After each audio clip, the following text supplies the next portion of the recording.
tenía para compartirles un sermón que se llama Dios, nuestro gigante, y está basado en Jeremías 20, del versículo 7 al 11, y voy a proceder con la lectura.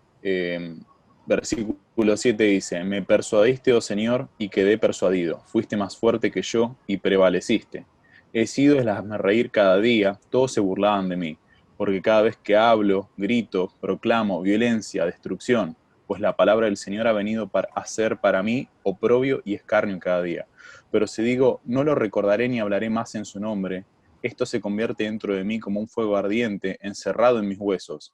Hago esfuerzo para contenerlo y no puedo, porque he oído las murmuraciones de muchos, terror por todas partes, denúncienlo, vamos a denunciarlo. Todos mis amigos de confianza, esperando mi caída, dicen, tal vez será persuadido, prevaleceremos contra él y tomaremos nuestra venganza contra él.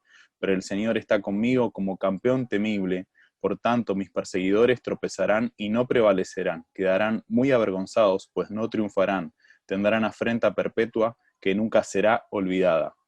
Bueno, este pasaje refleja un poco de lo que es las aflicciones del profeta Jeremías, ¿no? Entendiendo esto, vemos que el profeta, a diferencia de otros escritos proféticos, manifiesta un poco su humanidad, abre su corazón y muestra y derrama, ¿no? Sus lamentos, sus sentires, sus quejas, y podemos ver que muchas veces nosotros tal vez nos podemos identificar con este profeta particularmente.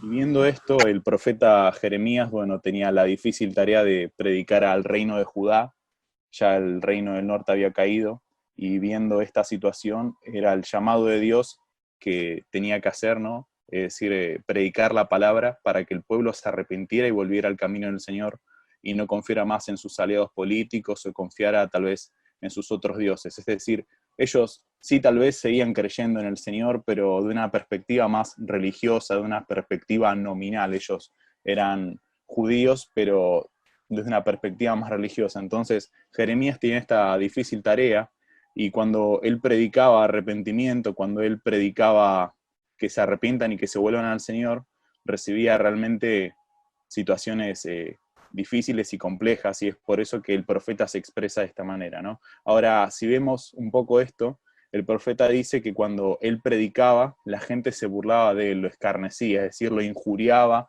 o agarraba e incluso tal vez podía llegar a atentar hasta físicamente contra él. Mucho tal vez no nos explica cuál era exactamente el padecimiento, pero por las palabras del profeta podemos ver que él estaba realmente apenado y afligido por la situación. Y es una perspectiva también incluso humana. Cualquiera que hubiera conocido a Jeremías tal vez podría haber pensado que él era ineficiente en su ministerio porque no tenía resultados. La realidad es que muchas veces de una manera humana se trata de juzgar a una persona a través de sus resultados. Y esto también lo podemos ver en nosotros, en nuestra vida, ¿no? Es decir, bueno, tal vez creemos que somos ineficaces o creemos que no estamos haciendo bien las cosas simplemente porque no vemos resultados y no miramos las cosas como Dios las ve. Y de esta perspectiva vemos que Jeremías predicó a los cuatro vientos, por así decirlo, de una manera muy pasional e incluso muy comprometido, el mensaje de Dios del arrepentimiento y de que el pueblo se volviera. Sin embargo, este pueblo era un pueblo bastante duro, un pueblo bastante incluso difícil de tratar, y que este pueblo no se volviera al Señor no quería decir que Jeremías fuera ineficiente en su ministerio. Sin embargo, si lo miramos en una perspectiva humana, podemos incluso hasta juzgarlo mal a Jeremías, y como algunos lo critican y dicen de Jeremías, mal llamado desde mi perspectiva el profeta llorón, por la manera en que él tenía de expresarse y la manera de derramarse delante de las personas, y vemos cómo este texto nos demuestra claramente la pasión y la profunda tristeza que tenía el profeta. Ahora, si pensamos un poco en las presiones externas y las dificultades que sobrevienen sobre el ministerio, es algo que realmente no solo Jeremías ha sufrido, sino grandes hombres de Dios, e incluso Cristo mismo ha sufrido también estas penurias a lo largo de su ministerio humano.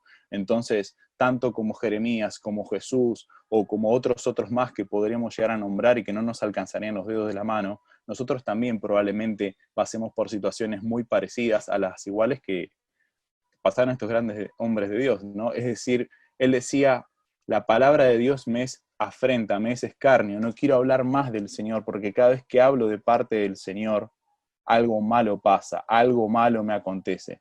Sin embargo, el profeta en su interior también supo que era algo que no podía contener, que él tenía este mensaje para compartir de parte de Dios. De hecho, era nada más ni nada menos que palabra de arrepentimiento, porque Dios lo iba también a demandar de él, ¿no? El hecho de que él tenía que cumplir con esta obligación que le había dado para hacer.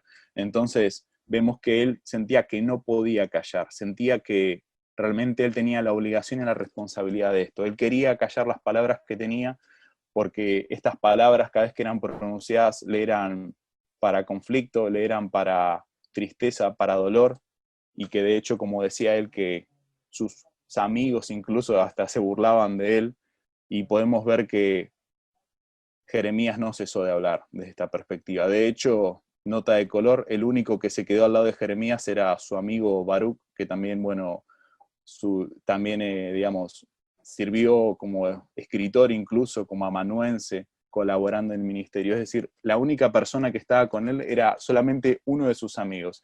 Si cualquiera de nosotros estuviéramos en esta situación, tal vez no soportaríamos las dificultades que pasó Jeremías. Sin embargo, Jeremías después dice que Dios estaba como campeón delante de él, como poderoso gigante, dice la versión Reina Valera.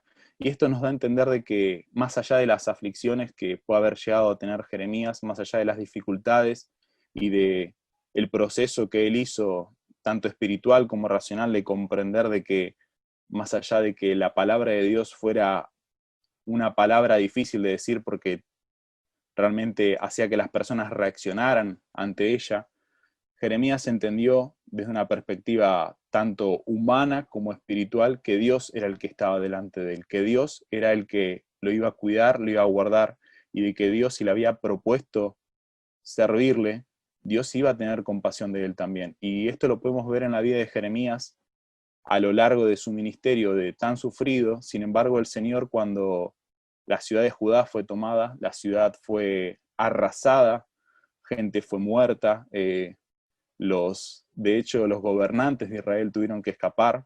Sin embargo, cuando todo eso aconteció, las autoridades babilónicas, cuando llegaron, fueron delante de Jeremías, lo liberaron y le dijeron qué quería hacer, si quería ir con ellos o si se quería quedar en ese lugar. Sin embargo, Jeremías no respondía, y ellos le dijeron a Jeremías que se quedara en ese lugar y que hiciera lo que mejor le pareciera, y que de hecho las personas que venían a hacer esto tenían órdenes del rey de Babilonia de que ninguno lo tocara a Jeremías. Ahora, si ponemos a pensar, estas son las palabras de Jeremías plasmadas en este fragmento de la Biblia, de que realmente Dios estaba con él como poderoso gigante, de que las personas lo iban a querer tal vez ver caído, ver abatido, de que lo iban a querer ver destruido. Sin embargo, Dios estaba con él. Y bueno, esto es la aplicación también para nosotros, ¿no? De que más allá de que las aflicciones que nosotros pasemos, que nosotros tal vez incluso en nuestro interior a veces nos sentimos débiles, desgastados, abatidos, a veces por el ministerio, porque a veces las cosas no salen como nosotros esperamos, no tenemos esa respuesta. Bueno, considero que Jeremías también pasó eso, y de que él esperaba ver alguna respuesta, sin embargo no vio ninguna respuesta. Lo único que recibió fueron burlas, lo único que recibió fueron malos tratos, y de que esto nos habla a nosotros de que nosotros también debemos seguir adelante, más allá de que nuestro ministerio podamos a veces pasarla mal, o de que la gente a veces incluso pague mal, como diría el mundo, ¿no?